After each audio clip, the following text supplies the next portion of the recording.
Вы смотрите актуальное интервью, в студии Сергей Михедов. Здравствуйте. У аграриев региона продолжается уборочная кампания. Собирают урожаи зерновых, картофеля, других овощных культур. Сбор урожая начался недавно. В Министерстве сельского хозяйства уверены, что справятся с поставленным планом. И в эти дни завершается кормозаготовительная кампания. Как готовы хозяйства к встрече зимы? Поговорим об этом и не только с заместителем министра сельского хозяйства республики Николаем Афанасьевым. Николай Степанович, здравствуйте. Здравствуйте. И первый вопрос. Как проходит заготовка сена и других кормов в этом году? На зимовке 183 тысяч крупного рогатого скота и 184 голов лошадей нам потребуется 457 тысяч тонн сена. Это согласно приказа от 4 марта Минсельхоза нашей республики. И, значит, 26 тысяч силоса и 16 тысяч тонн сенажа. На сегодня заготовлены 365 тысяч тонн сена.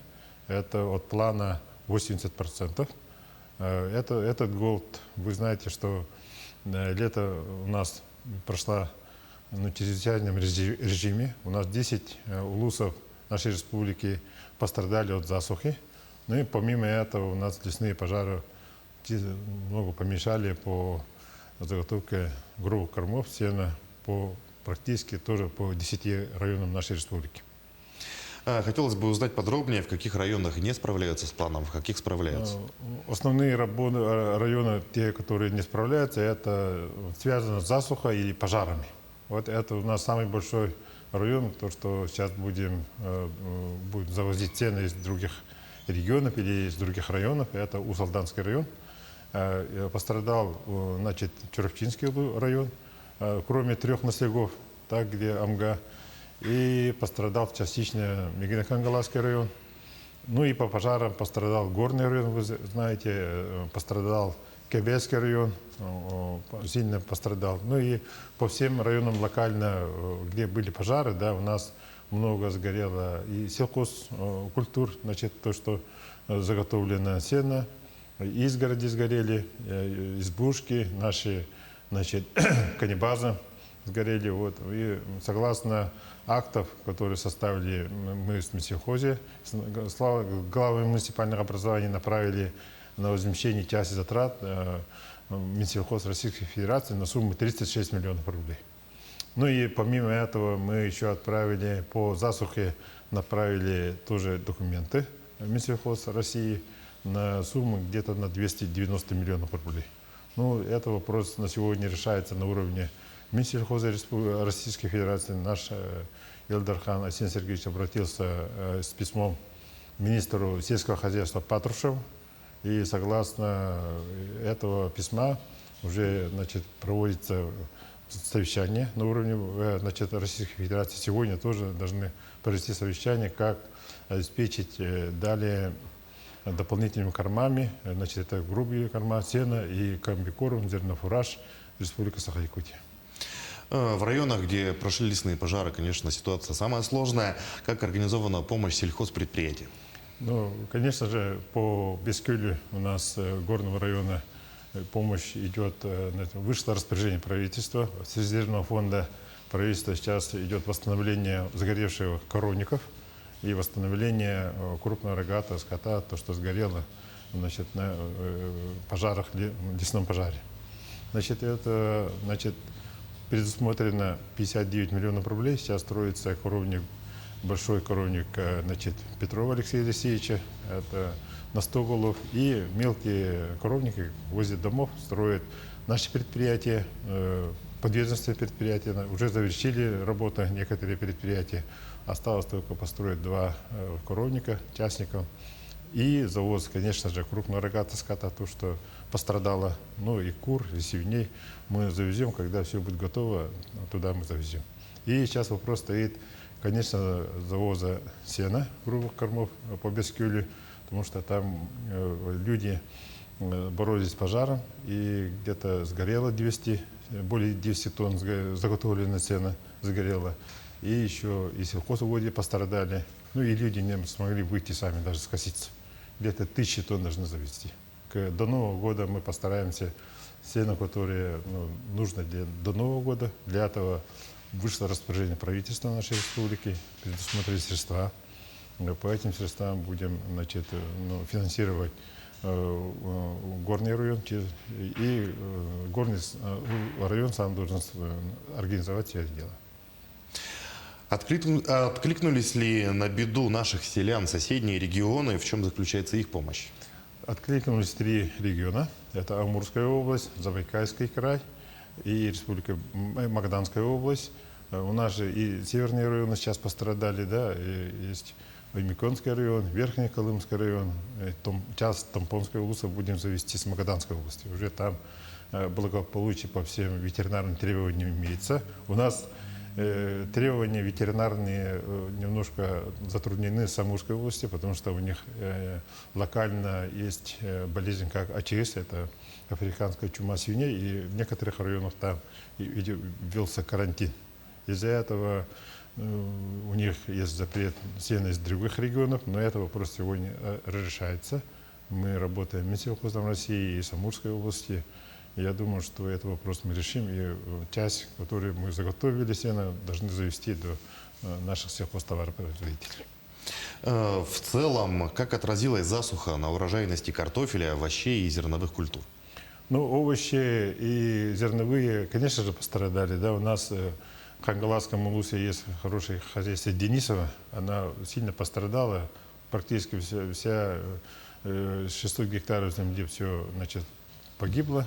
И мы это, например, акт отправили сейчас в Москву, чтобы возместить наш ущерб. По целом по картофелю сегодня 33% картофеля убрано. Это мы должны 71 тысячу тонн картофеля заготовить. Это основная масса. Есть проблемы с тем, что сейчас студенты, в связи с ковидом, и по требованиям, по учебным заведениям сейчас студентов направлять, как на практику раньше, да, сейчас не получается. И у нас самый большой район по картофелю Алекминский район, по Сагнихтаху. Сейчас глава района, общественность на месте работает, чтобы убрать 100 гектаров картофеля на местах, да. Там, есть хозяйство молокания, например, комбайном будут собирать 30 гектаров и 70 гектаров, практически вручную, там, простым методом должны собрать. Там немножко есть проблемы, но я думаю, что с Алекминским главой района этот вопрос решим. И, я хотел подметить то, что с 2014 года у нас работала программа российская. Это программа по поливным системам. Мы достаточно нормально отрабатывали по оргформам, организационным хозяйствам. И сейчас по засухе немножко не пострадали, потому что поливочное оборудование было. Из-за этого мы сильно перенижать тот план, который мы планировали, не будем. Потому что 71 тысяча тонн картофеля, и овощей мы должны, может быть, немножко не доберем, но не сильно так. То есть, в целом, в принципе, якутяне обеспечены овощами, картофелем, все это у нас свое. 61% картофеля мы должны обеспечить. Этот план мы должны сдержать. Хорошо, вы затронули тему уборки урожая. Как идет уборка и кто с ней помогает? Я уже отметил, да, то, что помогает. Сейчас помогают безработные. И сами хозяйства стимулируют население, что, например, убрал 10 мешков, 11 мешок ваш. Вот в таком порядке сейчас идет. И погода у нас сейчас хорошая на этой неделе. Я думаю, где-то до 20 числа практически наши аграрии соберут весь урожай, который был намечен. Что касается овощехранилищ, в каких районах организованы крупные овощехранилища и могут ли ими воспользоваться небольшие предприятия, например, арендовать? Субсидировали в течение нескольких лет строительство овощехранилищ, например, в Улусах, в Чуртинском районе, Амгинском районе, Алекминском районе. Так, в городе Якутске Пятитысячник у нас большой работает, да, и потому и те хозяйства в Намском районе построили в крестьянском хозяйстве в основном, так? И достаточно емкости хватает просто по аренде, по арендуемой цене, например, патетичной, как города Якутска, я думаю, что найдем общий язык теми хозяйствами, которые избыток. И хозяйства сами сейчас сбывают свою картошку. До Нового года практически сбыт картофеля по хозяйствам заканчивается. У нас остается только семенной материал для посева следующего года. Так что, я думаю, по этому вопросу тоже проработаем. То, что наш аграрий, то, что посильный труд не останется без внимания.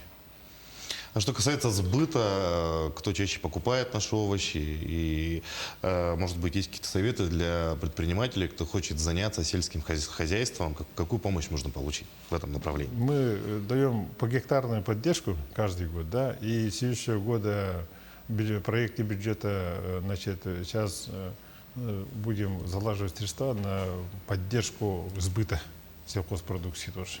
Это мясо. Мы сейчас же только субсидируем практически молоко, так? И поголовье крупного рогатого скота на 35 тысяч в этом году люди получили. По-моему, есть населенные пункты, где когда-то вообще молоко не сбивали. Вот эти населения сейчас получили денежные средства в виде субсидий на поголовье и довольны сейчас практически. Этот год переходной год, и потому по сбыту молока, по итогам года, как год прошел, будем тоже резюмировать и уже следующий год будем планировать. То есть все, что собираем и надаиваем, все это остается у нас в республике? Да, практически мы оставляем то, что надаиваем, и то, что выращиваем, остается в республике. А есть какие-то планы выхода за пределы республики? За пределы республики нужно, чтобы выйти, нужна хорошая продукция. И валовая продукция сельского хозяйства увеличить, то есть увеличить поголовье крупного рогатого скота, лошадей, оленей. Тогда, конечно же, когда валовое производство будет, тогда можно и подумать насчет сбыта и логистики сбыта вообще-то. И вот такие вопросы прорабатываем. Николай Степанович, спасибо, что пришли к нам, нашли время, ответили на наши вопросы. Желаем вам дальнейшей успешной работы. А я напомню, о сборе урожая этого года мы говорили с заместителем министра сельского хозяйства республики Николаем Афанасьевым. Вы смотрели актуальное интервью. Оставайтесь с нами.